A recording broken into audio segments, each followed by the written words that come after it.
This is not a kid-friendly show.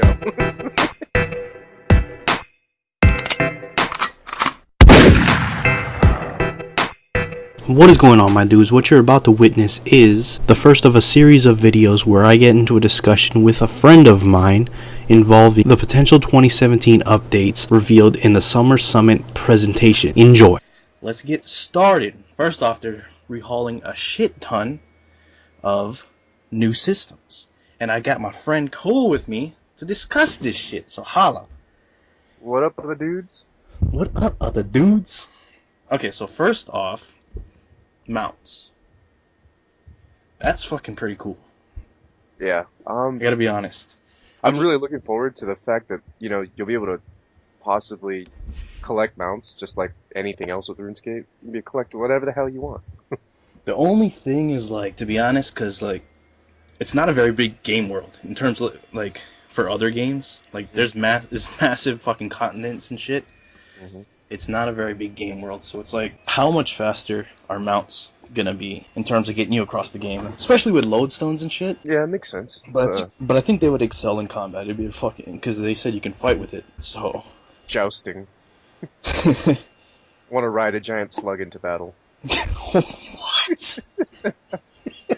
That'd be slow as shit.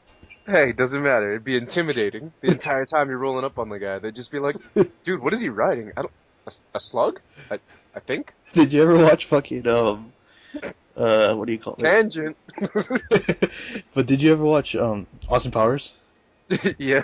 Remember that steamroller fucking part where the guy was like, No. that's what that would be. Yeah. But yeah, I mean, kind of indifferent, but overall, I think it would be a cool update. I mean, if you're worried about continent size too, they also have a couple of other ideas that we'll mention further on in this little Q&A type thing. Very true. Moving on, you actually like this. It's the pets. It's the pet battler thing. Hell yeah, Pokemon. So, I didn't even think of that reference. That's pretty funny. It's basically Pokemon. Gotta catch them all, dude. So, just to set this up, pets you already own, you're going to be able to level them up, and you can fight them against other players' pets. Exactly Pokemon. I couldn't have fucking worded it any other way. I'm still a little salty over the fact that Bandos died to Armadale. So, for all you people that have a Bandos pet out there, go ahead and avenge me, please. Fuck all the Armadale pets. Yeah, exactly. That'd be greatly appreciated.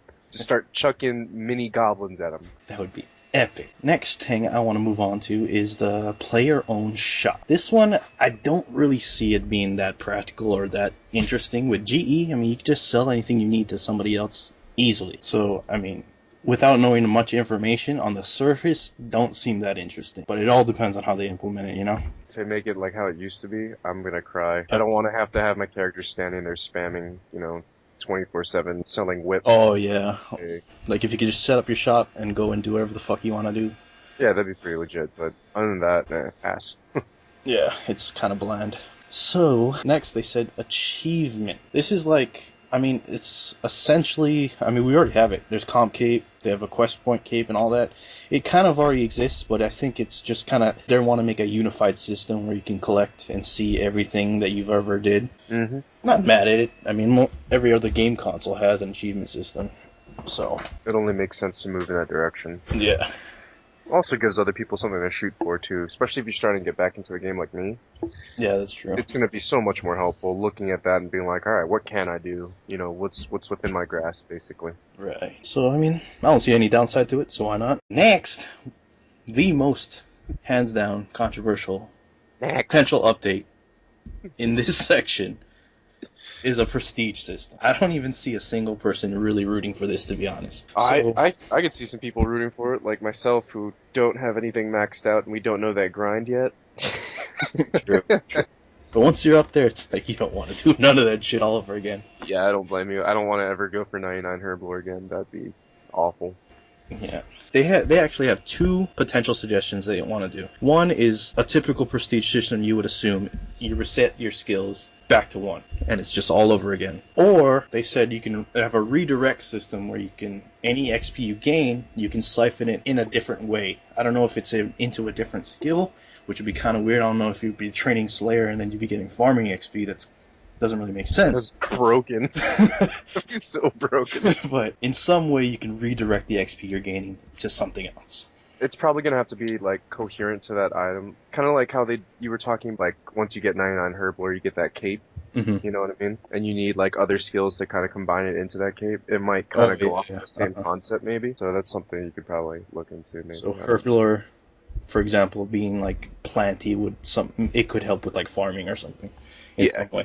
Ooh, or maybe they'll finally listen to our ideas that we haven't said anything about, and we'll finally be able to throw unstrung, long bows and short bows and shield bows into fires and help with fire. Because I got like 37,000, willow longbows unstrung sitting in my bank. I could just throw those motherfuckers into a fire, and I'd be good to go with my fire maker. Yeah, that'd be really good actually. And that would give you another use for junk items. You can use them elsewhere in different skills. Yeah, you could really, tone down and have basically like a junk pit, kind of like there's money pits in this game now. Yeah, kind of just decrease the items that are in flow of everything else that's in the game. Mm-hmm. Moving on, the last thing I want to talk about in terms of the new systems that they want to be implementing next year, or potentially be implementing, and trust me, this one's going to get in there. Oh, yeah. Like, more dynamic weather. They actually just started this. If you're not aware, this past week, they actually added, like, rain and, like, a stormy weather to the pest control area. I didn't know that. I haven't been to pest control since, like, 2000. So it rains there now. So that's the beginning of their weather effects. So it looks nice. It looks great. If they start adding this in other places, it's just going to help with, the immersion of the game. Yeah, that'd be pretty legit. So I can't see why anybody wouldn't want it. And they specifically mentioned something called Storm Chasers, which is kind of weird. Basically, they would have, like, if they wanted to add, like, a bit of a lore to the reason why there's weather now, they said there would be, like, a clan of, like, people who'd hunt down, like, hurricanes and shit, because maybe that's... Oh my god, like that TV show? Like Twister or something? Yeah. People getting on their mounts and, like, pulling out, like, some type of recording orb and like chasing down a storm. Like, oh, we're running down a storm right now. Let's go to the eye. Oh man. Fabric of RuneScape breaks down in the eye of a hurricane. It just activates your webcam and you see yourself. And you're just like, oh. Yeah. Yo, so that is it for part 1 of my coverage with my friend of the Summer Summit presentation covering the 2017 potential updates. Leave a like, comment, subscribe if you like that and you want to see more. What is something you want to see in 2017? Let me know. Anyways, I'm out. Stay tuned. Peace.